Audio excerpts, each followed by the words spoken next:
நாம் சிந்தனைக்காக மார்க் சுவிசேஷம் 2ஆம் அதிகாரம் 23 முதல் 28 வசனத்தை வாசித்து சிந்திக்கலாம்.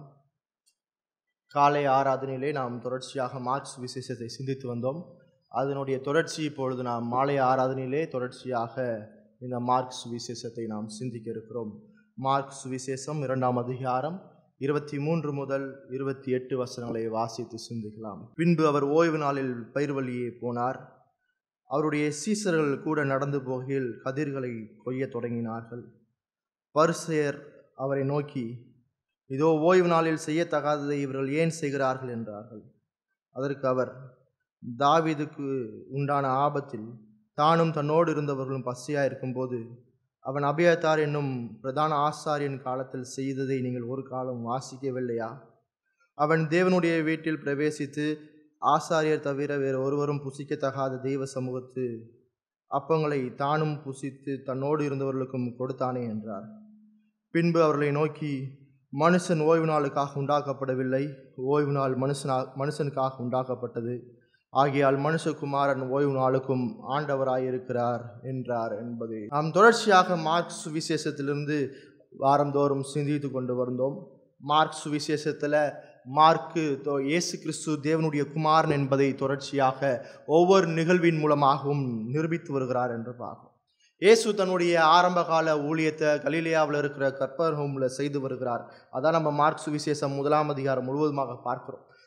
மார்க் சுவிசேஷம் 1ஆம் அதிகாரம் 15ஆம் வசனத்தில் பார்க்கும்போது இயேசுனுடைய முதல் பிரசங்கம் மனம் திரும்பி சுவிசேஷத்தை விசுவாசிங்கள் என்று சொல்றார். மனம் திரும்பி சுவிசேஷத்தை விசுவாசிகள் என்று சொல்லும்போது கலிலேயா கடல் ஓரமாய் போய் அவருக்கு சீசர்களை தேர்வு செய்கிறார். சீமோன், அந்திரேயா, யாக்கோபு, யோவான் என்பவர்களை தெரிவு செய்கிறார். என்பவரை தெரிவு செய்துட்டு தொடர்ச்சியாக மனம் திரும்பி சுவிசேஷத்தை பிரசங்கி சுவிசேஷத்தை விசுவாசி என்ற பிரசங்கத்தை ஓய்வு நாள்தோறும் ஜெபாலயத்திலே அவர் பேசி கொண்டு வந்தார் என்று பார்த்தோம். அதான் 1ஆம் அதிகாரத்தில் பார்க்கிறோம். இப்போ 1ஆம் அதிகாரத்தில் பார்க்கும்போது அப்படி ஓய்வு நாள் அவர் பிரசங்கம் பண்ணும்போது அவருடைய பிரசங்கம் அதிகாரமுடையதாய் வல்லமையுடையதாய் என்று இருக்கிறது என்பதை பார்த்து பரிசேயர்களும் வேதபாரர்களும் ஜனங்களும் ஆச்சரியப்படுறாங்க என்று சொல்லி பார்க்குறோம். உண்மையான கர்த்தருடைய வார்த்தை பேசப்படும் போது ஜெபாலயத்தில் அசுத்த ஆவி எந்திரிக்குது. உண்மையான கர்த்தருடைய வார்த்தை பேசப்படும் போதெல்லாம் பிசாசானவன் தொந்தரவுப்படுத்தப்படுகிறான். அந்த பிசாசானவனை தேவன் விரட்டினார் என்று பார்க்கிறோம். அதனுடைய தொடர்ச்சி பார்க்கிறோம். அங்கே சீமோனுடைய மாமியை இயேசு சுகமாக்குகிறார். இயேசுவின் இடத்துல அணுகுவது அவ்வளவு எளிமையாக இருந்தது என்று பார்க்கிறோம். அதற்கு பின்பாக அந்த பட்டணத்தில் இருக்கிற அநேகரை சுகம் கொடுத்தார். சுகம் கொடுப்பது அவருடைய ஊழியத்தினுடைய முக்கியமான தாற்பயம் இல்லை, சுவிசேஷத்தை பிரசங்கிப்பது தான் என்னுடைய வேலை என்று சொல்லி அவர் மற்றவர்களையும் போய் பிரசங்கம் பண்ண வேணும் அப்படின்னு சொல்லி அவர் என்ன செய்கிறார், அங்கேருந்து கடந்து போகிறார். அதனுடைய தொடர்ச்சியாக பார்த்தீங்க அப்படின்னா 1ஆம் அதிகாரத்தில் ஒரு கடைசியில் அவர் குஷ்டரோகியை சுகப்படுத்துகிறார். குஷ்டரோகியை சுகப்படுத்தினாலும் அவருடைய நோக்கமும் அவருடைய ஊழியத்தினுடைய மையமும் சுவிசேஷத்தை பிரசங்கிப்பதற்காக மட்டுமே அதை மையமாக வைத்துக் கொண்டிருந்தார். தன்னுடைய எல்லா அற்புத அடையாளத்திலும் தன்னை கடவுள் என்று நிரூபித்து தான் தேவனுடைய குமாரன் என்பதை நிரூபித்து, ஆனால் வல்லமையா தான் தேவனுடைய குமாரன் என்பதை எப்படி நிரூபிக்கிறாருன்னா அவருடைய அற்புத அடையாளத்தின் மூலமாக அல்ல, அவர் கர்த்தருடைய வார்த்தையின் மூலமாக தான் தேவனுடைய குமாரன் என்பதை நிரூபித்து வருகிறார். இதுதான் முதல் அதிகாரத்தினுடைய ஒரு சாராம்சம். முதல் அதிகாரத்தில் 1ஆம் வசனம் இயேசு கிறிஸ்து தேவனுடைய குமாரன், அது ஸ்டேட்மெண்ட். அந்த ஸ்டேட்மெண்ட்டை ஒவ்வொரு நிகழ்வும் அது நிரூபித்து கொண்டே வருகிறது. அங்கே இயேசுனுடைய நோக்கம் என்ன, என்னுடைய அற்புத அடையாளத்தின் மூலமாக நீ என்னை கடவுள்னு விசுவாசிக்க வேணாம், நாம் பேசுகிற கர்த்தருடைய வார்த்தையிலிருந்து கர்த்தருடைய வார்த்தையின் மூலமாக உன்னுடைய இருதயம் குத்தப்பட்டு நான் தேவனுடைய குமாரன் என்பதை விசுவாசி. இதுதான் முதல் அதிகாரத்தினுடைய சாராம்சம். முதலாம் அதிகாரத்தை நம்ம முழுசாக வாசிக்கும் போது இயேசுனுடைய ஊழியத்தில் எந்த விதமான எதிர்ப்புகளும் இல்லை. இயேசு போகிறதெல்லாம் வெல்கமிங்காக இருக்கு. ஜனங்கள் திரளான கூட்டம் அவரை பார்க்க வராங்க. அநேகருக்கு அவர் சுகம் கொடுக்கிறார், அநேக வியாதியஸ்தர்களை சுகமாக்குறார், அநேகருக்கு பிரசவம் பண்ணி கொண்டே இருக்கிறார். இதுதான் 1ஆம் அதிகாரம். அப்படியே 2ஆம் அதிகாரத்துக்கு வரும்போது 2ஆம் அதிகாரத்துலேருந்து இயேசுவினுடைய ஊழியத்தில் எதிர்ப்பு வர ஆரம்பிக்கிறது. திமிர்வாதக்காரனை சுகப்படுத்துகிறார், அங்கே எதிர்ப்பு வருது. பரிசேயனும் வேதபாரனும் பாவத்தை மன்னிக்கின்னு சொல்கிறதுக்கு நீ யார் என்று கேட்க ஆரம்பிச்சு. அடுத்து பார்க்கும்போது திமிர்வாதக்காரனை சுகப்படுத்திட்டு லேவியை அழைச்சிட்டு லேவி வீட்டில் உட்காந்துட்டு அவர் விருந்து செய்யும்போது அங்கே நீ என்ன பாவிகளோட உட்காந்து சாப்பிட்டுட்டு இருக்கீங்கன்னு சொல்லி கேட்க ஆரம்பிக்கும். அந்த எதிர்ப்பு கூட ஆரம்பிக்குது என்று பார்க்குறோம். அடுத்து இப்போ நம்ம வாசி கேட்ட இந்த பகுதியில் பார்த்தீங்க அப்படின்னா இயேசுவை இந்த பரிசேயன் பின்தொடர்ந்து கொண்டே இருக்கிறான்.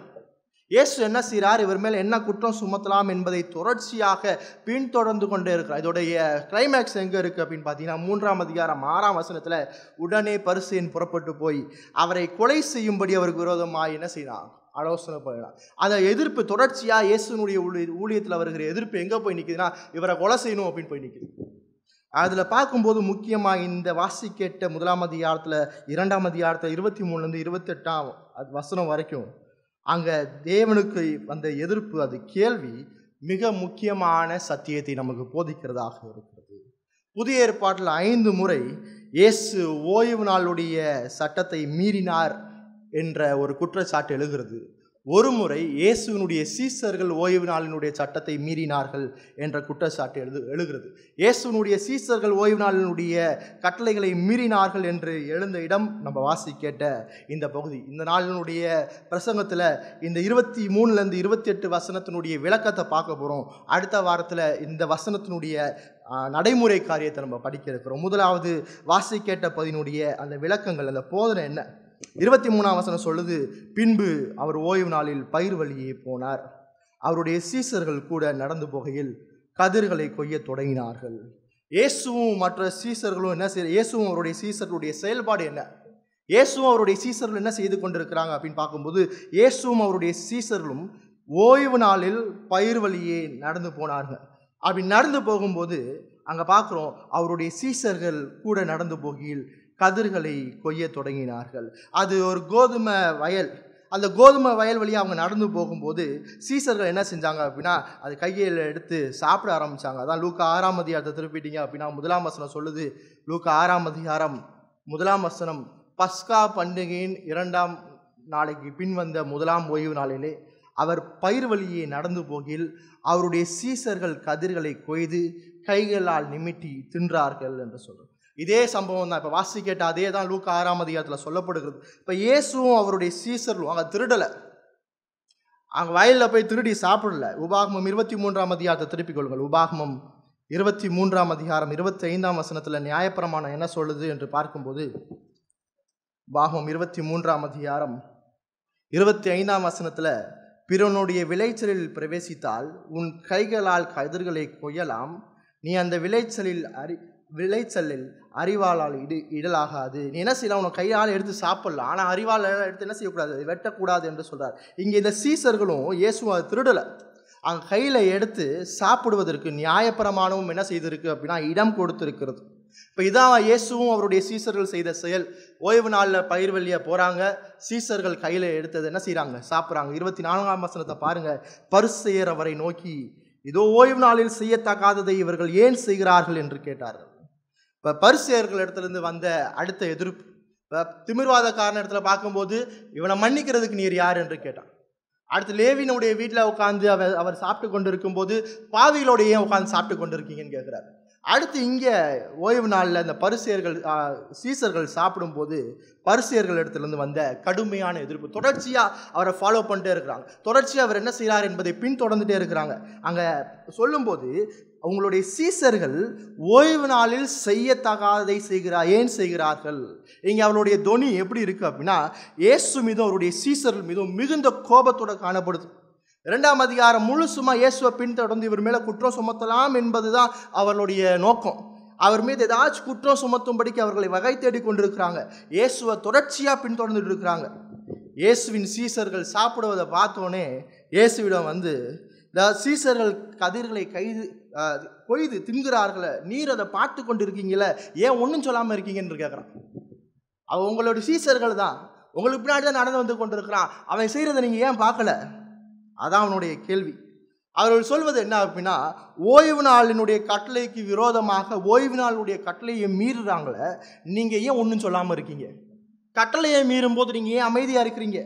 நீ தேவனுடைய குமாரன் என்று சொல்கிறீங்க, தேவனுடைய கட்டளைகளை பூர்ணமாய் கைக்கொள்கிறவன் என்று சொல்கிறீங்க, நீங்கள் ஏன் இங்கே அமைதியாக இருக்கிறீங்க?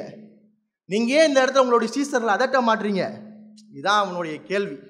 இந்த இடத்துல பரிசேயனுடைய மனநிலையை நம்ம சரியான முறையில் புரிஞ்சுக்கணும். பரிசேயன் என்ன செஞ்சான் அப்படின்னா, தேவனுடைய நியாயப்பிரமாணத்திலையும் தேவனுடைய கட்டளையிலும் அநேக மனித கட்டளைகளையும் பாரம்பரியத்தையும் கூட்டி சேர்த்து கொண்டான். மார்க் சுவிசேஷம் 7ஆம் அதிகாரத்தை திருப்பிக் கொள்ளுங்கள். மார்க் சுவிசேஷம் 7ஆம் அதிகாரம் 3-8 பார்க்கலாம். மார்க்ஸ் விசேஷம் 7-3-8.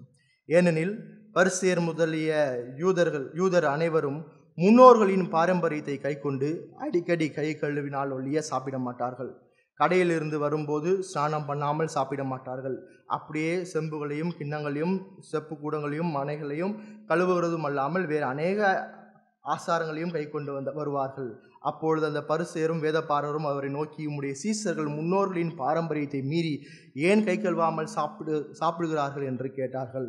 அவர்களுக்கு அவர் பிரதியுத்தரமாக, இந்த ஜனங்கள் தங்கள் உதடுகளினால் என்னை கனம் பண்ணுகிறார்கள், அவளுடைய இருதயம் உனக்கு தூரமாய் விலகி இருக்கிறது என்றும் மனுஷனுடைய கற்பனைகளை உபதேசங்களாக போதித்து வீணாய் எனக்கு ஆராதனை செய்கிறார்கள் என்றும் எழுதியிருக்கிற பிரகாரமாய் மாயக்காரராகிய உங்களை குறித்து ஏசாயா நன்றாய் தீர்க்க தரிசனம் சொல்லியிருக்கிறான். நீங்கள் தேவனுடைய கட்டளையை விட்டு மனுஷனுடைய பாரம்பரியத்தை கை கொண்டவர்களாய் கிண்ணங்களையும் செம்புகளையும் கழுவுகிறீர்கள் மற்றும் இப்படிப்பட்ட அநேக சடங்குகளை அனுசரித்து வருகிறீர்கள். இந்த வாசி கேட்ட இந்த 7ஆம் அதிகாரத்தில் 3-8 5 முறை மனித கற்பனைகள் அல்லது முன்னோர்களுடைய பாரம்பரியம் என்று சொல்லப்பட்டிருக்கு. அப்போது யூதர்களுடைய அல்லது பரிசேயனுடைய மனப்பான்மை எப்படி இருக்குது அப்படின்னு பார்த்தீங்க அப்படின்னா, தேவனுடைய கட்டளைகளை எடுத்து மனிதனுடைய கற்பனையை அதிகமாக சேர்த்து கொண்டு வந்தான். இப்போ பழைய ஏற்பாட்டில் ஓய்வு நாளை பற்றி கொடுக்கப்பட்ட அந்த கட்டளைகளை அவன் எடுத்து மனித சடங்கையும் மனித கற்பனையும் பல மடங்கு சேர்த்து கொண்டான். யாத்திராகமம் 20ஆம் அதிகாரத்தில் சொல்லப்பட்ட 4வது கட்டளையும் உபாகமம் 5ஆம் அதிகாரத்தில் கொடுக்கப்பட்ட அந்த கட்டளையினுடைய விளக்கத்தை ஒவ்வொரு பதமாக எடுத்து அவன் என்ன செஞ்சானா, பல கட்டளைகளை ஏற்படுத்தினான். தேவன் சாதாரணமாக கொடுத்த ஒரு இலகுவான கட்டளை என்னது, ஓய்வு நாளை பரிசுத்தமாக ஆசரிக்க நினைப்பாயாக என்ற ஒரு சாதாரணமான ஒரு கட்டளையை அவன் எடுத்து மிகவும் பாரமான கட்டளையாக உருவாக்கினான். உதாரணமாக ஓய்வு நாளில் வேலை செய்யக்கூடாது என்று சொல்லியிருக்கு. ஓய்வு நாளில் வேலை செய்யக்கூடாது என்று 10 கட்டளை உங்களுக்கு கட்டளை கொடுத்துருக்கு. ஆனால் இவன் என்ன செஞ்சான் அப்படின்னா, இந்த பரிசை இந்த பாதத்தை எடுத்து பெண்கள் ஓய்வு நாளில் கண்ணாடி பார்ப்பது தவறு, கண்ணாடி பார்த்தா அவன் தன்னுடைய மூஞ்சை அதை சுத்தப்படுத்துவான், அதை அழகுபடுத்துவான், அது ஒரு வேலை என்று சொல்லி யூத பெண்கள் ஓய்வு நாளில், அதாவது வெள்ளிக்கிழமை சாயந்தரத்துலேருந்து சனிக்கிழமை சாயந்தரம் வரைக்கும் கண்ணாடி பார்க்கக்கூடாது. அதே போல் ஒரு டெய்லர் இருந்தார் அப்படின்னா அந்த டெய்லர் வெள்ளிக்கிழமை சாயந்தரத்துலேருந்து சனிக்கிழமை சாயந்தரம் வரைக்கும் கையில் ஊசி எடுத்துகிட்டு போகக்கூடாது. எங்கேயாவது அவசர வேலையாக வந்துருச்சுன்னா அவரை வேலை செஞ்சிருவான்னு சொல்லி மனிதனை கட்டுப்பாட்டுக்குள்ளாக வைத்திருந்தான். இதுதான் யூதர்களுடைய டல்முக் ரூல் புக்ஸில் இருக்குது. இதெல்லாம் என்ன செய்கிறான் அப்படின்னா, மனிதனுடைய பாரம்பரியத்தையும் மனிதனுடைய கற்பனையும் தொடர்ச்சியாக தேவன் கொடுத்த நியாயப்பிரமாண கட்டளைக்கு மேலாக சேர்த்து சேர்த்து சேர்த்து வாழ ஆரம்பித்தான். இயேசு இங்கே என்ன சொல்கிறாருன்னா, இவர்கள் ஜனங்கள் மீது பாரத்தை வைக்கிறார்கள், பாரத்தை கூட்டுகிறார்கள், அது சுமப்பதற்கு கடினமானது. அவர்கள் கட்டளையை உணர்வற்ற ஒரு நிலை காக்கிறார்கள். ஓய்வு நாளில் அறுவடை செய்யக்கூடாது என்பது தேவனுடைய கட்டளை.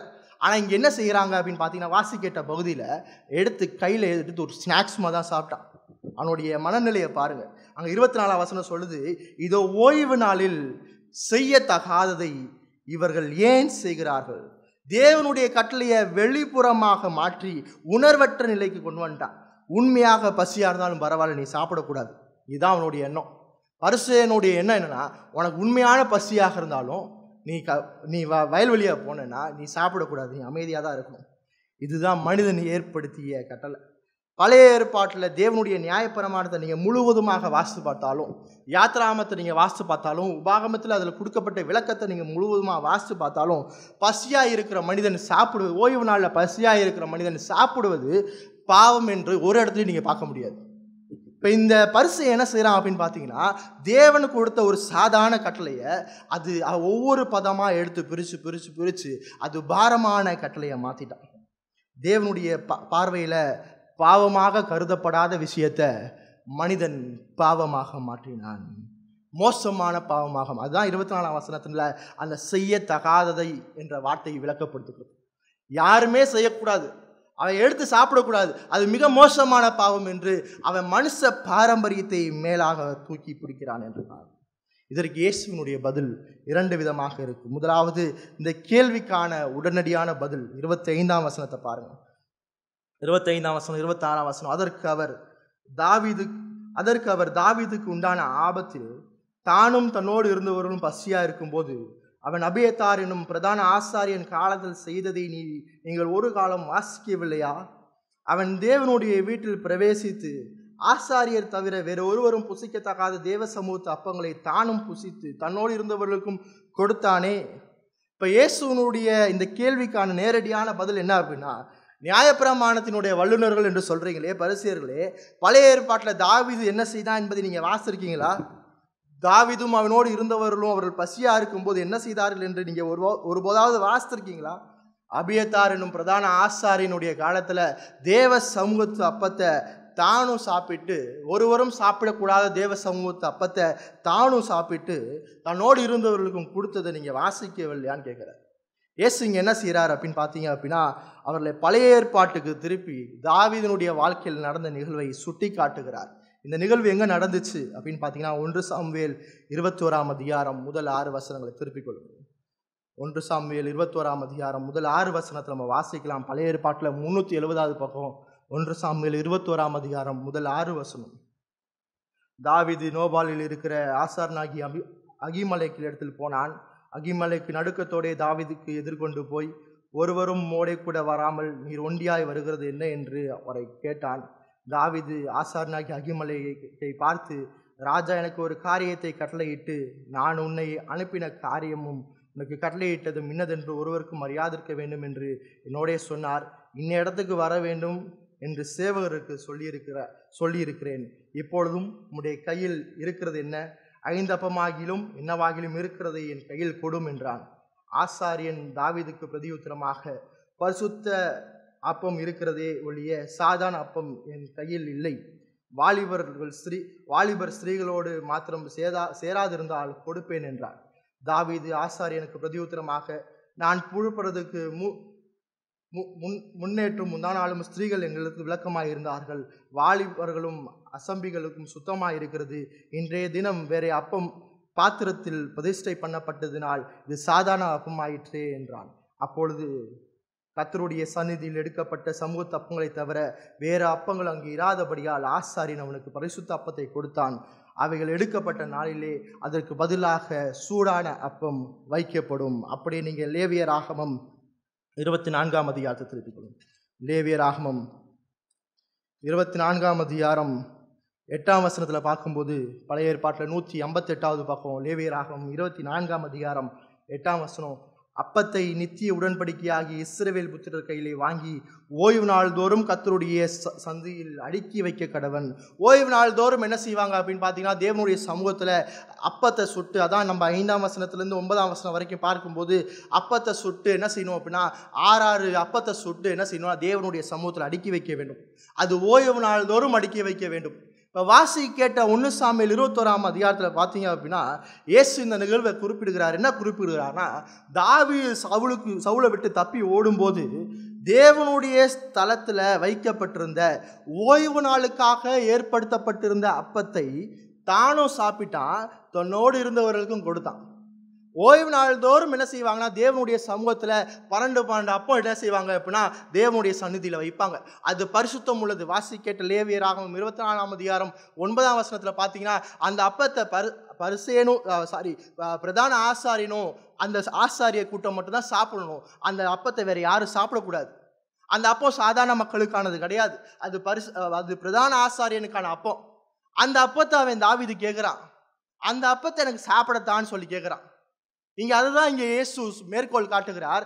தாவீது ஆபத்துல தப்பி ஓடி வரும்போது, அவன் ஓய்வு நாளில் பசியா இருக்கும்போது, பிரதான ஆசாரியனாகி அகிமலேக்கு இடத்துல போய் எனக்கு பசிக்குது, தேவ சமூகத்தை அப்பத்தை தா அப்படின்னு சொல்லும்போது அவன் என்ன செஞ்சான் அப்படின்னா, தேவ சமூகத்தில் வைக்கப்பட்ட அந்த அப்பத்தை எடுத்து தாவீதுக்கு கொடுத்தான்.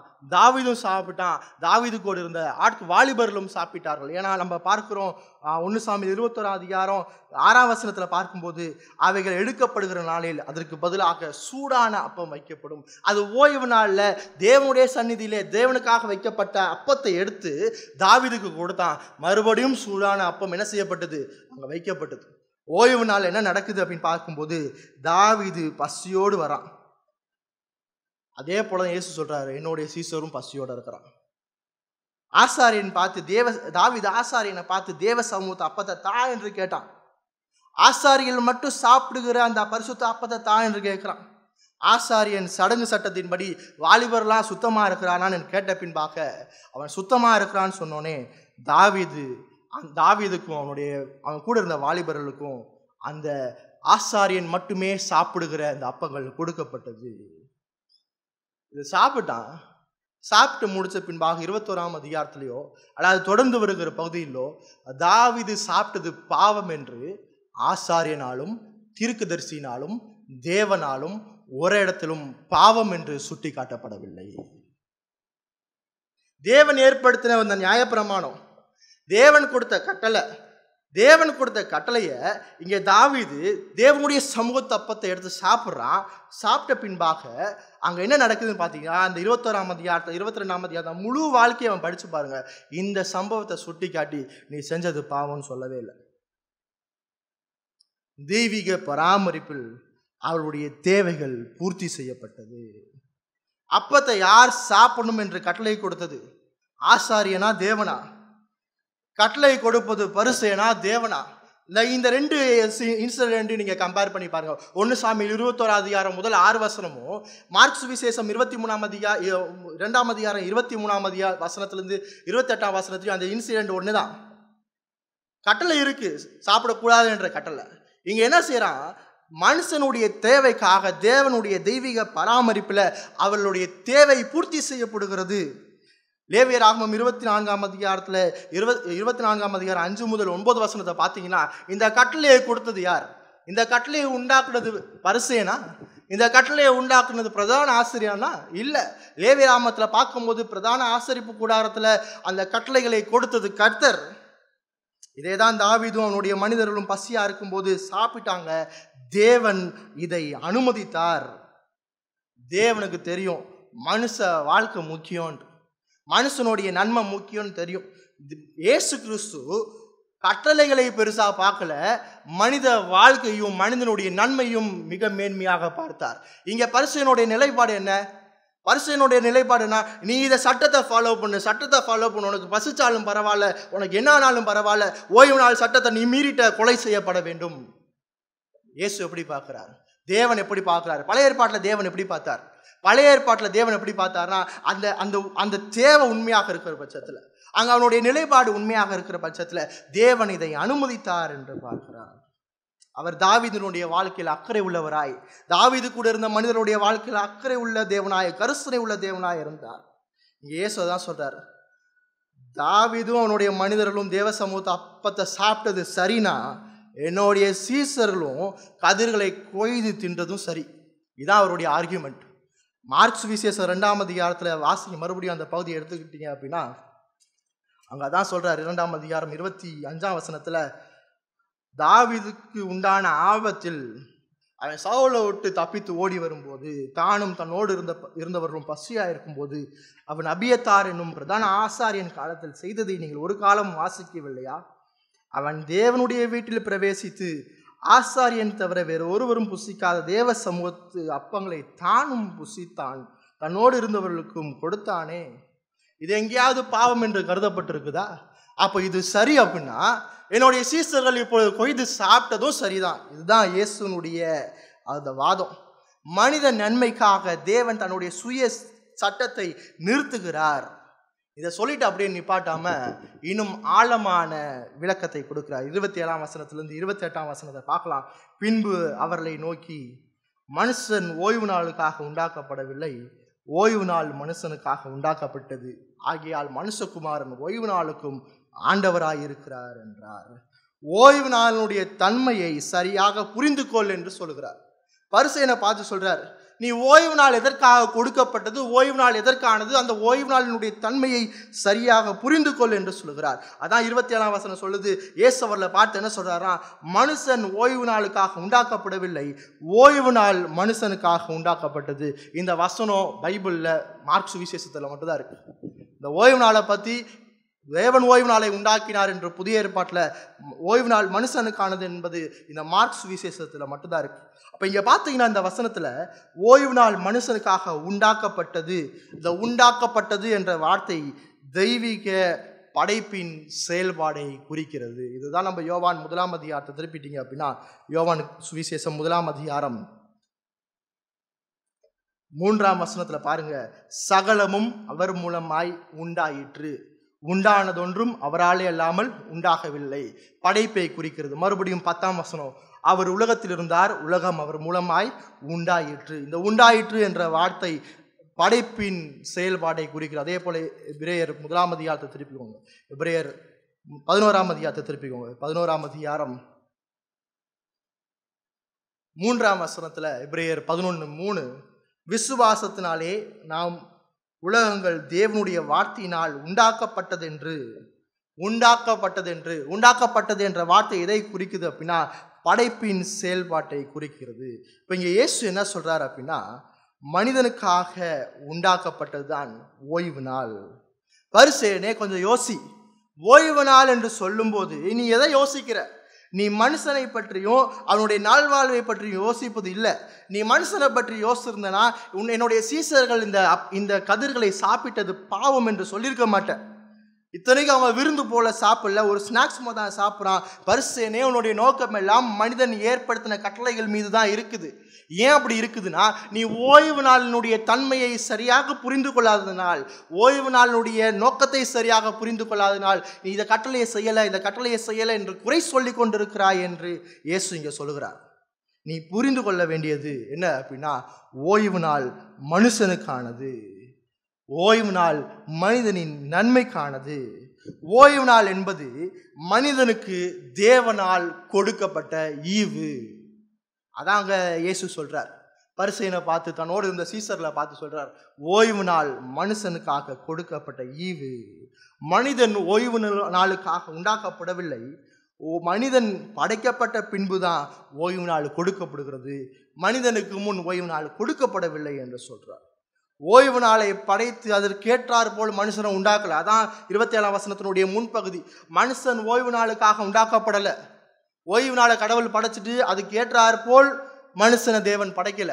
மனுஷனை படைச்சிட்டு தான் மனுஷனுக்கு ஏற்றார் போல் தான் தேவன் என்ன செய்திருக்கிறார் என்றால் ஓய்வு நாளை படைத்திருக்கிறார். ஏன் அப்படி செய்தார்? தேவன் என்ன செய்தார்? முதலாவது அந்த படைப்புல பார்க்கும்போது மனிதனை படைத்து அவனுக்காக ஓய்வு நாளை கொடுத்தார். மனிதனை படைத்து அவனுக்காக ஓய்வு நாளை கொடுத்து அவனுடைய நன்மைக்காக ஓய்வு நாளை உண்டாக்கினார். இப்போ இந்த வசனத்தை புரிஞ்சு கொள்ளணும்னா 1 கொரிந்தியர் 11 அதிகாரத்தை திருப்பிக்கோங்க. 1 கொரிந்தியர் 11 அதிகாரம் 9 பாருங்க. 1 கொரிந்தியர் 11 அதிகாரம் 9 புருஷன் ஸ்திரீக்காக சிருஷ்டிக்கப்பட்டவன் அல்ல, ஸ்திரீயே புருஷனுக்காக சிருஷ்டிக்கப்பட்டவன். படைப்புல பார்த்தீங்க அப்படின்னா, மனைவிக்காக கணவன் படைக்கப்பட்டவன் இல்லை, கணவனுக்காக தான் மனைவி படைக்கப்பட்டவள். அதான் இங்கே சொல்லுது. இப்போ ஆதியாமத்தை திருப்பிட்டீங்க அப்படின்னா, ஆதியாமம் 2 அதிகாரத்தில் 1 அதிகாரத்தில் 27 நம்ம ஒரு சில வசனங்களை வாசிக்கலாம்.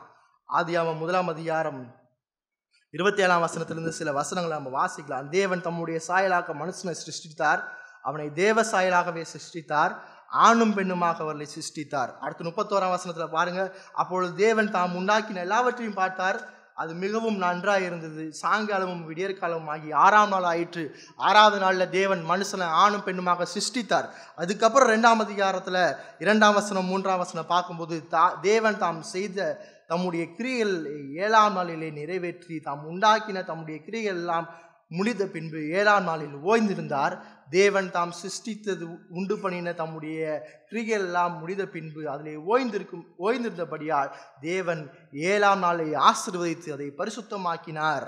இப்போ என்ன பார்க்குறோம் அப்படின்னா, முதலாவது தேவன் படைப்பில் மனிதனை படைக்கிறார், ஆணும் பெண்ணுமாக படைத்து 6ஆம் நாள் முடிச்சுட்டு 7வது நாளில் தான் ஓய்வு நாளை உண்டாக்குறார். ஓய்வு நாள் எப்போ உண்டாக்கப்பட்டது? ஓய்வு நாள் மனிதன் உண்டாக்கப்பட்ட பின்பு. ஓய்வு நாள் மனிதனுக்கானது. மனிதனுக்காக தேவன் என்ன செய்கிறார்? ஓய்வு நாளை உண்டாக்குகிறார். இப்போ இயேசு வாழ்ந்த காலத்தில் ஓய்வு நாள் என்பது மோசேயினுடைய நியாயப்பிரமாணத்தில் கொடுக்கப்பட்ட 4வது கட்டளை. இயேசு வாழ்ந்த காலத்தில் 1வது நூற்றாண்டில் இந்த யூதர்கள் மோசேயினுடைய நியாயப்பிரமாணத்தை பெற்றிருந்தாங்க. ஏசாயா 58ஆம் அதிகாரத்தில் சொல்லப்பட்ட ஓய்வு நாளினுடைய வழக்கத்தை அவர்கள் பின்பற்றி கொண்டிருந்தார்கள். நியாயப்பிரமாணத்தில் விதிகள் கொடுக்கப்பட்டிருக்குது, நியாயப்பிரமாணத்தில் கட்டளைகளும் நிபந்தனைகளும் கொடுக்கப்பட்டிருக்கு. அவர்களுடைய சூழல்ல அவருடைய சடங்கு சட்டத்திலும் அவங்களுடைய நாட்டு சட்டத்திலும் அவருடைய ஒழுக்க சட்டத்திலும் அவர்களுக்கு ஏற்றாற்போல் அந்த 4வது கட்டளையும் அந்த நியாயப்பிரமாணமும் மனிதனுக்கான ஆசீர்வாதமாகவே கொடுக்கப்பட்டதை ஒழிய மனிதனுக்கு பாரமாக கொடுக்கப்படவில்லை என்பதை புரிந்து கொள்ளுங்கள். நியாயப்பிரமாணத்தில் 4வது கட்டளை வாசிக்கிறோம், எந்த வேலையும் செய்யக்கூடாது, உன் வீட்டில் இருக்க யாரும் எந்த வேலையும் செய்யக்கூடாது, அது பரிசுத்த ஓய்வு நாளாக நீங்க அனுசரிக்கணும். அந்த பரிசுத்த ஓய்வு நாளும் அவருடைய சடங்கு சட்டத்தையும் நாட்டு சட்டத்தையும் ஒழுக்க சட்டத்தையும் அவருடைய சூழலையும் அவர் பார்த்து தேவன் மோசையின் மூலமாக அந்த சட்டத்தையும் மனிதனுக்காக மனிதனுடைய நன்மைக்காக தான் அவர் என்ன செய்கிறார், கொடுத்திருக்கிறார். அந்த சூழலிலும் மனிதனை மையமாக வைத்துதான் ஓய்வு நாளை கொடுத்திருக்கிறார். ஓய்வு நாள் ஒருபோதும் சுமையல்ல, அது மனிதனுக்கு ஆசீர்வாதம். ஓய்வு நாள் மனிதனிடத்திலிருந்து எடுக்கப்பட்ட நாள் அல்ல, ஓய்வு நாள் மனிதனுக்காக தேவனால் கொடுக்கப்பட்ட நாள். அவருடைய படைப்புகள் எல்லாம் அவரிடம் வந்து ஆசீர்வாதத்தை பெறும் நாள். அவர் அதிலிருந்து எந்த படைப்பும் தப்பக்கூடாது. ஓய்வு நாளில் வந்து இன்னைக்கு நம்ம என்ன யோசிக்கிறோம் அப்படின்னா, ஓய்வு நாள் வந்து என்கிட்ட ஒரு நாள் எடுத்துட்டாரு கடவுள் இல்லை, மனிதனுக்கு 6 நாள் தான். 7வது நாள் தேவனுடைய கிருபையாய் ஈவாய் மனிதனுக்கு கொடுக்கப்பட்ட ஒரு நாள். அந்த நாளில் தேவன் தன்னுடைய படைப்புகளை ஆசீர்வதிக்கிறார். வீழ்ச்சிக்கு முன்னும் அப்படிதான் இருந்துச்சு, வீழ்ச்சிக்கு பின்னும் அப்படிதான் இருந்துச்சு. வீழ்ச்சிக்கு முன் ஆதாம் என்ன செஞ்சான், தொடர்ச்சியா ஏதேன் தோட்டத்தை பராமரிக்கிறான், தொடர்ச்சியா வேலை பார்க்குறான். தொடர்ச்சியா வேலை பார்த்தும் பராமரித்த போதும் சாயங்காலம் ஆன போது கர்த்தருடைய பிரசன்னத்தில் அவன் இருந்தான். டெய்லி தேவன் அவனை சந்தித்தார், டெய்லி தேவன் அவனோடு பேசி கொண்டிருந்தார், தேவனோடு நெருக்கமான உறவுல வாழ்ந்து கொண்டிருந்தான். இருந்தாலும் தோட்டத்தை பண்படுத்துறதுல தோட்டத்தை காக்குறதுல நீ பிஸியா இருப்ப. ஆனா ஒரு நாள் முழுவதுமாக நீ எனக்காக கொடுக்க வேண்டும். ஓய்வு நாளில் ஆதாம் தேவன் பேசுவதை கேட்க வேண்டும். ஓய்வு நாளில் ஆதாம் தேவனுடைய மகிமையை பார்க்க வேண்டும். ஓய்வு நாளில் ஆதாம் தன்னை புதுப்பித்துக் கொண்டு அவரை சேவிக்க அவர் ஆயத்தப்பட வேண்டும். இதான் வீழ்ச்சிக்கு முன்பாக. இதான் ஏதேன் தோட்டத்தில் ஆதாம் படைக்கப்பட்டவனே என்ன நடக்குது, ஆதாம் படைக்கப்பட்டவனே போய் வேலை பார்க்கல. ஆதாம் படைக்கப்பட்டவனே அடுத்த நாள் ஓய்வு நாள் தேவனை சந்திக்கிறான். முதலாவது ஃபர்ஸ்ட் டியூட்டி என்ன, அவன் ஆதாம் படைக்கப்பட்டது 6வது நாள், அடுத்த நாள் ஆராதனை நாள், அடுத்த நாள் தேவனை சந்திக்கிறான், அடுத்த நாள் தேவனுடைய மகிமையை பார்க்கிறான். அவருடைய மகிமையை கண்டு அவர் பேசுவதை கேட்கிறான். அவன் பேசுவதை கேட்டு புதுப்பிக்கப்பட்ட மனிதனாய் தேவனுடைய பிரசன்னத்திலிருந்து தேவனுடைய ஆசீர்வாதத்தை பெற்று வேலைக்கு செல்கிறான். இதான் அந்த ஓய்வு நாளினுடைய ஆசீர்வாதம். அடுத்து வீழ்ச்சிக்கு பின்பாக இஸ்ரவேல் ஜனங்களுக்கு கொடுக்கப்பட்ட அந்த ஓய்வு நாள் கட்டளையும் அவருடைய மகிமையும் பிரசனத்தையும் கண்டு புதுப்பிக்கப்பட்டவர்களாய் கானானை நோக்கி போங்கள். அந்த நியாயப்பிரமாணத்தில் கொடுக்கப்பட்ட அந்த 4வது கட்டளையினுடைய நோக்கம் தேவனுடைய பிரசன்னத்தையும் அவருடைய மகிமையும் பாருங்க. ஏன்னா தினந்தோறும் அவர்கள் தேவனுடைய பிரசனத்தை பார்க்குறாங்க. முன்னும் பின்னும் ஆசரிப்பு கூடாரத்தில் தேவனுடைய பிரசனம் நிறைந்து இருக்கிறது. தினந்தோறும் அதை பார்க்குறான். ஆனால் தினந்தோறும் அவனுக்கு ஒரு வேலை இருக்குது. அவன் பயணித்து போயிட்டே இருக்கணும், அவன் யுத்தம் பண்ணிக்கிட்டே இருக்கணும், அவன் தேவனுடைய வார்த்தையை கேட்டு கீழ்ப்படிந்து போயிட்டே இருக்கணும். ஆனால் 7வது நாளில் நின்று தேவனுடைய மகிமையை பார்த்து அவரிடத்திலிருந்து ஆசீர்வாதத்தை பெற்று புதுப்பித்த மனிதனாய் வனாந்தரத்தில் தேவனை சந்தித்து அவரிடத்திலிருந்து ஆசீர்வாதத்தை பெற்று கானானை நோக்கி போ. அடுத்து அவன் கானானை சுதந்திரத்து பின்பாக அவன் அந்த தேசத்தில் வாழும்போது உன்னுடைய வேலையெல்லாம் 6 நாள் செய், 7வது நாளில் உன்னுடைய வேலையெல்லாம் விட்டுட்டு என்னுடைய பிரசனத்தில் வா, என்னுடைய மகிமையை பார், நான் யார் என்று கண்டு கொண்டு இந்த தேசத்தில் என்னுடைய மகனாய் சரியாய் வாழ். சிறையிருப்பின் காலத்தில் தான், சிறையிருப்பின் காலத்தில் அடிமையாக இருக்கும்போது அந்த 7வது நாளில் என்னை தொழுது கொண்டு என்னை ஆராதித்து புதுப்பிக்கப்பட்டவனாய் மீட்புக்காக காத்திரு. இதுதான் தேவன் கொடுக்கிற அந்த ஓய்வு நாளின் ஆசீர்வாதம். இதை பரிசேயர்கள் புரிஞ்சு கொள்ளல. பரிசேயன் என்ன பண்ணா அப்படின்னா கற்பனையின் மேல் கற்பனை விதித்து கொண்டே இருந்தான். கற்பனையின் மேல் கற்பனையை கொடுத்துட்டே இருந்தான். இதுக்கு ஒரு உதாரணம் மார்க்ஸ் விசேஷம் 1ஆம் அதிகாரத்தை திருப்பிட்டீங்க அப்படின்னா 32ஆம் வசனத்துல பாருங்க. சாயங்காலமாகி சூரியன் அஸ்தமித்த போது சகல பிணியாளிகளையும் பிசாசு பிடித்தவர்களும் அவரிடத்தில் கொண்டு வந்தார்கள். இது எப்போ நடக்குது? சீமோனுடைய மாமி ஜுரமாக இருந்து சுகமாக்கப்படுறாங்க. அதுக்கு முன்னாடி என்ன நடக்குதுன்னா ஜெபாலயத்தில் அசுத்தாவியை விரட்டிட்டு சீமோனுடைய வீட்டுக்கு வராங்க. மாமி ஜுரமாக இருக்கிறாங்கன்னு சொன்னோடனே சுகப்படுத்துறாரு. ஓய்வு நாளில் சுகப்படுத்துறாரு என்ற செய்தி கேட்டோடனே ஜனங்கள்லாம் வரல இயேசுவை பார்க்க. இயேசுவை பார்த்து சுகம் பெறுவதற்கு ஜனங்கள் யாருமே வரல. அதனால் 32 வசனம் சொல்லுது, சாயங்காலமாகி சூரியன் அஸ்தமித்த போது சகல அந்த ஓய்வு நாள் முடிஞ்சதுக்கு அப்புறம் தான் நெக்ஸ்ட் டே தான் இயேசுவை பார்த்து சுகம் பெற வரான். அப்போ இந்த பரிசேயன் எவ்வளவு தூரம் ஜனங்களை பாரமாக சுமையாக வைத்திருக்கான் என்று பாருங்கள். இதான் இந்த 1வது நூற்றாண்டுல இந்த பரிசேயன் ஜனங்களுக்கு விரோதமாய் செய்த காரியம். சுகம் பெறுவதற்கு கூட அந்த ஓய்வு நாள் முடியும் வரைக்கும் அவன் காத்து கொண்டு இருக்கிறான். அங்க இயேசு இருக்கிறார். எப்படி இருக்கும் அவனோட நிலைப்பாடு? இயேசு போயிட்டாருன்னா என்ன பண்றது? இயேசு ஊருக்கு போயிட்டாரா, வெளியே போயிட்டாரா, என்ன பண்றது? எனக்கு சுகம் கிடைக்குமா, சுகம் கிடைக்காதா? அவனுக்கு அதெல்லாம் முக்கியம். பரிசேயனுக்கு அதெல்லாம் முக்கியம் கிடையாது. பரிசேயனுக்கு என்னுடைய கட்டளை நீ ஃபாலோ பண்ணு. ஒரு லீகலிஸ்டிக்கா இதை தான் செய்யணும்ட்டு அவளை கட்டுப்படுத்தி வைத்திருந்தான். இயேசு அதை மிக தெளிவாக சொல்றார். ஓய்வு நாள் மனுஷனுக்காக உண்டாக்கப்பட்டது என்று சொல்றார். அடுத்து 28ஆம் வசனத்தை பார்த்தீங்க அப்படின்னா, ஆகையால் மனுஷகுமாரன் ஓய்வு நாளுக்கும் ஆண்டவராகி இருக்கிறார் என்றார். ஓய்வு நாள் என்ற சட்டத்தின் அதிகாரம் யாரிடத்தில் இருக்கிறது? அதான் இந்த 28ஆம் வசனம் சொல்லு. ஓய்வு நாளினுடைய சட்டத்தினுடைய அதிகாரம் யாரிடத்தில் இருக்கிறது? பரிசேயன் நினைச்சான் ஓய்வு நாளினுடைய சட்டத்தினுடைய அதிகாரம் எங்களிடத்துல தான் இருக்கு. அதனாலதான் மனுஷ பாரம்பரியங்களும் கற்பனைகளும் தேவனுடைய கட்டளைகளோடு இணைத்து கொண்டே இருந்தான். ரபிகளுடைய வகுப்புல இருந்து ஒவ்வொரு நாளும் என்ன செஞ்சுட்டு இருந்தானா, கட்டளைகள் பிறப்பிக்கப்பட்டு இருந்தது. அதனால இந்த நாள்ல அதிகாரத்தை கொடுக்கிறது வைத்திருக்கிறது யார்? ஓய்வு நாளினுடைய அதிகாரத்தை யார் வச்சிருக்கிறார் என்ற ஒரு கேள்வி எழுப்பப்படும் போது இயேசு சொல்றார், ஆகையால் மனுஷகுமாரன் ஓய்வு நாளுக்கும் ஆண்டவராயிருக்கிறார். ஓய்வு நாள் மனிதனுக்காக உண்டாக்கப்பட்டிருந்தால் ஓய்வு நாளின் ஆண்டவர் மனுஷகுமாரன். ஓய்வு நாள் மனிதனுக்காக உண்டாக்கப்பட்டிருந்தால், ஏன்னா அதான் ட்ரூத், அதான் சத்தியம். ஏன்னா நம்ம அதான் வீழ்ச்சிக்கு முன்பாக பார்க்கிறோம், படைப்புல தான் பார்க்கிறோம். ஓய்வு நாள் என்பது மனுஷனுக்காக உண்டாக்கப்பட்டது. மனுஷன் தேவனுடைய சமூகத்துல போய் புதுப்பிக்கப்பட்டவனாய் திரும்பி வருதல். இஸ்ரவேல் தேசத்துல அவர்கள் வனாந்திரத்தில் இருக்கும்போது, தேசத்துல இருக்கும்போது, சிறையிருப்பில் இருக்கும்போது, இதெல்லாம் மனிதனுக்காக கொடுக்கப்பட்ட அந்த நாள். தேவனுடைய ஈவு, தேவனுடைய ஆசீர்வாதம் ஓய்வு நாள். அப்போ அந்த ஆசீர்வாதம் யாருக்கானது?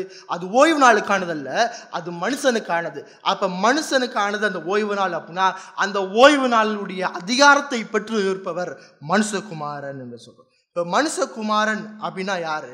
இங்கே சொல்லப்பட்ட அந்த வார்த்தை, அந்த பதம் என்ன குறிக்கிறது? மனுஷகுமாரன் யார் என்று பார்க்கும்போது, நம்ம ஏற்கனவே 2ஆம் அதிகாரத்தில் திமிர்வாதக்காரனை சுகப்படுத்தும் போது மனுஷகுமாரனுக்கு பாவத்தை மன்னிப்பதற்கு அதிகாரம் இருக்கு என்று சொல்லும்போது நம்ம பார்க்கிறோம், மனுஷகுமாரன் என்பது மேசியாவை குறிக்கிறது. அதே போல தானியேல் 7ஆம் அதிகாரத்தை திருப்பிக் கொள்ளுங்கள். தானியேல் 7ஆம் அதிகாரம் 13-14 வசனத்தை வாசிக்கலாம். ராத்தரிசனங்களிலே நான் பார்த்து கொண்டிருக்கையில், இதோ மனுஷகுமாரனுடைய சாயலான ஒருவர் வானத்து மேகங்களுடைய வந்தார். அவர் நீண்ட ஆயுசுள்ளவர் இடம் மட்டும் வந்து அவர் சமூகத்தில் கொண்டு வரப்பட்டார். சகல ஜனங்களும் ஜாதியாரும் பாஷைக்காரரும் அவரை சேவிக்கும்படி அவருக்கு கத்தத்துவமும் மகிமையும் ராஜரிகமும் கொடுக்கப்பட்டது. அவருடைய கத்தத்துவம் நீங்காத நித்திய கத்தத்துவம், அவருடைய ராஜ்யம் அழியாதுமாய் இருக்கிறது. மனுஷகுமாரன் என்ற பதம் முதலாவது என்ன சொல்லுதுன்னா, அவர் மேசியா என்று சொல்லுகிறது. அவர் பாவத்தை மன்னிக்க அதிகாரம் உடையவர் என்று சொல்லுகிறது.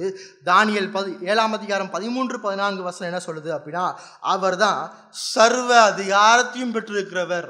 மேசியா இயேசு கிறிஸ்து சர்வ அதிகாரம், அவருக்கு கத்தத்துவமும் மகிமையும் ராஜரிகமும் கொடுக்கப்பட்டது.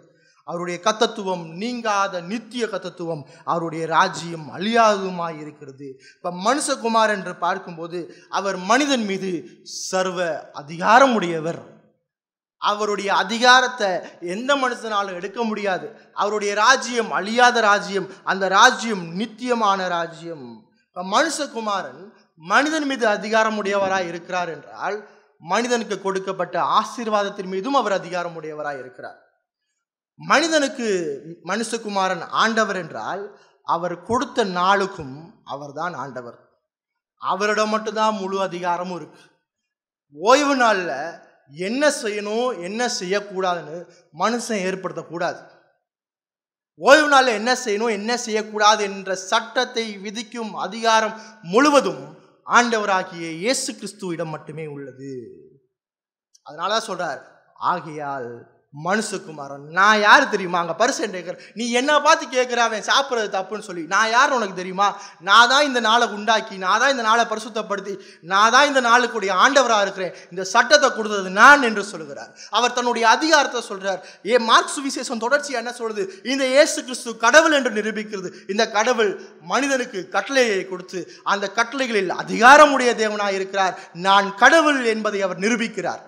அங்க பரிசேயனுக்கு என்ன சொல்றார்? நான் தான்ப்பா கடவுள், நீ ஏன்ட்டே வந்து இந்த சட்டத்தை மீறான், இந்த சட்டத்தை செய்யறான்னு சொல்லி ஏன்ட்ட குறை சொல்லிட்டு இருக்க? இந்த சட்டத்தை வகுத்தது நான் ஆண்டவர் என்று சொல்லுகிறார். இப்போ ஓய்வு நாளுக்கு யார் ஆண்டவர் என்று பார்க்கும்போது, ஓய்வு நாளினுடைய சட்டத்தை வைத்திருப்பவர் யார் என்று பார்க்கும்போது ஆண்டவராகிய இயேசு கிறிஸ்து. ஓய்வு நாளுக்கு அவர் ஆண்டவர். படைப்பிலே ஈவாக கொடுத்த இந்த நாளுக்கும் அவர்தான் ஆண்டவர். மோசையினுடைய காலத்துல அவருடைய சூழலுக்கு ஏற்ப மறுபடியும் நியாயப்பிரமாணத்தில் இந்த விதியை நினைவு கூற சொன்னதும் இந்த ஆண்டவர் தான். நல்லா புரிஞ்சுக்கோங்க. படைப்பிலே மனுஷனுக்கு ஈவாக இந்த நாளை கொடுத்ததும் ஆண்டவராகிய இயேசு கிறிஸ்து தான். மோசையினுடைய காலத்துல, நியாயப்பிரமாணத்தினுடைய காலத்துல அவருடைய சூழலுக்கு ஏற்ப 4வது கட்டளையில இந்த நாளை நினைவு கூற சொன்னதும் இந்த தேவன் தான். இப்போ இவர் என்ன செய்யறாருன்னா, நான் இவைகளை எல்லாத்தையும் என்ன செய்ய போறேன் அப்படின்னா, என்னுடைய பழைய உடன்படிக்கையில நிழலாக கொடுத்த எல்லாவற்றையும் நான் என்ன செய்ய போறேன் அப்படின்னா, என்னுடைய சிலுவை மரணத்தினால், என்னுடைய சிலுவை மரணம் உயிர்த்ததினால் இவை எல்லாவற்றையும் மூடி ஓய்வு நாளின் ஆண்டவராக இருந்த நான் வாரத்தின் முதல் நாள் கர்த்தருடைய நாளின் நாளாக மாற்றப் போகிறேன் என்று சொல்லுகிறார். இதுதான் இங்கே கொடுக்கப்பட்ட இந்த காரியம். இதை ஏன் நம்ம சொல்றோம் அப்படின்னு பார்த்தீங்கன்னா, நம்ம வாசி கேட்ட இந்த 2ஆம் அதிகாரத்தில் லேவியினுடைய வீட்டில் இயேசு விருந்தில் உட்கார்ந்துருக்கிறார். பரிசேயன் வந்து கேட்குறான். பரிசேயனும் யோவானுடைய சீசர்கள் வந்து கேட்குறாங்க, உம்முடைய சீசர்கள் ஏன் உபவாசிக்க மாட்டாங்க? உபவாசம் என்பது பாவ நிவர்த்திக்காக ஒரு குறிப்பிட்ட நாளில் யூதர்கள் செய்யும் ஒரு பழக்கம். இதுதான் நம்ம கடைசியாக அந்த மார்க் சுவிசேஷத்தில் பிரசங்கமாக பார்த்தோம். தேவன் சடங்கு சட்டத்தை தன்னுடைய சிலுவை மரணத்தின் மூலமாக முழுவதுமாக நிறைவேற்றி, இனிமேட்டு பழைய உடன்படிக்கையினுடைய கொள்கையின்படியும் கட்டளையின்படியும் அல்ல, நான் புதிய உடன்படிக்கையின் நாயகராக புதிய உடன்படிக்கையை ஏற்படுத்த போகிறேன் என்பதை சொல்லியிருக்கிறார். முதலாவது அதனுடைய தொடர்ச்சியாக, அதனுடைய பின்னணியில இந்த காரியத்தை பார்க்கும்போது, இந்த 23ஆம் வசனத்திலிருந்து 28ஆம் வசனத்தை பார்க்கும்போது, இந்த பின்னணியில இந்த பழைய உடன்படிக்கையினுடைய கொள்கைகளும் கட்டளைகளும் நான் என்னுடைய சிலுவை மரணத்தின் மூலமாக நிறைவேற்றி புதிய உடன்படிக்கையை ஏற்படுத்தி, அந்த புதிய உடன்படிக்கையில மீட்பின் நாயகராக, மீட்பின் நாளை, மீட்பின் வெற்றி சிறந்த முதலாவது நாளை, என்னுடைய சிலுவை மரண உயிர்த்தெழுதல் அந்த நாளை நான் கர்த்தருடைய நாளாக கொண்டாட போகிறோம். அதான் தேவன் மறுபடியும் என்ன சொல்றாருன்னா, ஓய்வு நாளுக்கு நான் தேவன், கர்த்தருடைய நாளாக மாற்றப்பட்ட அந்த நாளுக்கும் நான் தேவன். இயேசு கிறிஸ்து தன்னுடைய சிலுவை மரணத்தினால பழைய ஏற்பாட்டில் நிழலாக இருந்த அனைத்தையும் மாற்றி நியாயப்பிரமாணத்தை நிறைவேற்றி இயேசு கிறிஸ்துவை விசுவாசிப்பவர்களுக்கு கர்த்தருடைய நாளை ஏற்படுத்தினார். அதனாலதான் வாரத்தின் முதலாவது நாள் கர்த்தருடைய நாள். இன்னைக்கு நம்ம கூடி இருக்கிறோம் ஓய்வு நாளில் கூடல, புதிய ஏற்பாட்டு விசுவாசிகளுக்கு இது கர்த்தருடைய நாள். இயேசு கிறிஸ்துனுடைய சிலுவை மரணம் உயிர்த்தெழுதலுடைய அந்த மீட்பின் பணியை அவர் வெற்றியோடு முடித்த அந்த நாளை கொண்டாடும் விதமாக இது வாரத்தின் முதலாவது நாளாக கர்த்தருடைய நாளாக கொண்டாடப்படுகிறது. இந்த கர்த்தருடைய நாளில் தான், வாரத்தின் முதலாவது நாள் கர்த்தருடைய நாளில் தான் பரிசுத்த ஆவியானவர் திருச்சபையின் மீது தன்னுடைய வரத்தை ஊற்றினார். பரிசுத்த ஆவியானவர் திருச்சபையின் மீது வல்லமையாய் இறங்கின நாள் வாரத்தின் முதலாவது நாள். வாரத்தின் முதலாவது நாள் தான் அப்போஸ்தலர்கள் தெய்வீக வழிகாட்டுதலின்படி சபையாக கூடி வந்தார்கள். அதை நம்ம அப்போஸ்தலர் நடபடிகளிலிருந்து பார்க்குறோம். அதனால் அப்போஸ்தலர் நடபடிகளில் ஓய்வு நாள் தோறும் ஜெபாலயம் என்று சொல்லாமல் வாரத்தின் முதலாம் நாளிலே ஜெபாலயத்திலே கூடினார்கள் என்று பார்க்கும். நிருபங்கள் முழுவதுமாக பார்க்கும்போது வாரத்தின் முதலாவது நாள் சபை கூடப்பட்டது. ஜெபாலயத்திலே வாரத்தின் முதலாவது நாள் சேர்ந்து ஆராதித்தார்கள். இப்போ இயேசு கிறிஸ்து ஓய்வு நாளுக்கு ஆண்டவர். அவர் அதை மாற்றி அதை என்ன சொல்றாருன்னா, இனி ஓய்வு நாள் அல்ல, இனி கர்த்தருடைய நாள், அதில் மகிழ்ந்து களி கூறுங்கள். இதுதான் அங்கே பரிசேயனுக்கு சொல்லப்படுகிற விஷயம். எப்படி உபவாசத்தில் நீ உன்னுடைய பாவ மன்னிப்புக்காக உபவாசம் நீ தேவையில்லை, இயேசு கிறிஸ்துவினுடைய சிலுவை மரணத்தை விசுவாசித்தா போதும், உபவாசம் பண்ணி பலி செலுத்தி உன்னுடைய பாவம் மன்னிக்கப்பட தேவையில்லை. அதே போல் இனி ஓய்வு நாளினுடைய நியாயப்பிரமாண சட்டங்கள்லாம் தேவையில்லை. இன்னைக்கு நான் உயிர்த்தெழுந்த அந்த நாளை கர்த்தருடைய நாளாக அனுசரித்து அதில் என்னை சந்தித்து என்னுடைய சமூகத்துக்கு வந்து என்னுடைய ஆசீர்வாதத்தை பெற்று கர்த்தருடைய வார்த்தையினால் போதிக்கப்பட்டு புதுப்பித்த ஜனங்களாய் கடந்து செல்லுங்கள். இதான் இங்கே இயேசு கிறிஸ்து இந்த பரிசேயர்களுக்கு சொல்றார். பரிசேயர்களுக்கு சொல்றார், நான் தான் ஆண்டவர், நான் தான் படைப்புல ஓய்வு நாளை கொடுத்தேன், நியாயப்பிரமாணத்தில் ஓய்வு நாளை கொடுத்தேன், புதிய ஏற்பாட்டின் நாயகராக நான் தான் என்னுடைய சிலுவை மரணம் உயிர்த்தெழுதல் நாளை கர்த்தருடைய நாள் என்று மாற்றேன். அந்த நாளுக்கும் நான் தான் ஆண்டவர் என்று சொல்லுகிறார். மீதி உள்ள இந்த பகுதியில் இருக்கிற நடைமுறை காரியத்தை நம்ம அடுத்த வாரம் சிந்திப்போம். வேதம் தெளிவாக சொல்லுது, கர்த்தருடைய நாளுக்கும் அவர் தான் ஆண்டவர். இன்னைக்கு நம்மளுடைய பார்வை எப்படி இருக்கு? நான் இன்னும் பரிசேயனை போல கர்த்தருடைய நாளில் அல்லது ஓய்வு நாளில் கட்டளைகளை பார்த்து கொண்டிருக்கிறேனா, நியாயங்களை பார்த்து கொண்டிருக்கிறேனா, இல்லை கர்த்தருடைய நாளில் வந்து தேவனை சந்தித்து தேவனுடைய ஆசீர்வாதத்தை பெற்று தேவனுடைய சமூகத்தில் புதுப்பிக்கப்பட்ட மனிதனாகி திரும்பி செல்றேனா? இன்னைக்கு அதான் கேள்வி. நான் பரிசேயனா இருக்கிறேனா, இல்லை இயேசுவை போல இயேசு கொடுத்த அந்த ஆசீர்வாதத்தை பெற்று செல்கிற மனிதனாக இருக்கிறேனா? அன்றைக்கே நேரத்தில் நம்மளுடைய மைண்ட் செட் எப்படி இருக்குது அப்படின்னா, இந்த கட்டளையை நீ மீறிட்ட, இந்த கட்டளையை மீறிட்டேன்னு சொல்லி பரிசேயனை போல ஒரு லீகலிஸ்டிக்காக வாழ்ந்து கொண்டிருந்தோம். இயேசு சொல்றார், ஓய்வு நாள் என்பது கர்த்தருடைய நாள் என்பது மனிதனுக்காக கொடுக்கப்பட்ட ஒரு ஈவு. மனிதன் அந்த நாளிலே தன்னுடைய தேவனுடைய ஆசீர்வாதத்தை பெற்று தேவனுடைய மகிமையை பார்த்து அவருடைய பிரசன்னத்திலே வந்து தேவனுடைய வார்த்தையை கேட்டு ஆசீர்வாதமாக கடந்து செல்வோம். கர்த்தருடைய நாளில் கர்த்தருடைய வார்த்தை ஆசீர்வாதமாக உங்களுக்கு சொல்லப்பட்டிருக்கிறது. இந்த நாளில் ஆத்மாவிலே மகிழ்ந்து களி கூறுவோம். தேவன் தாமே இந்த வசனங்களை ஆசீர்வதிப்பாராக. ஆமென்.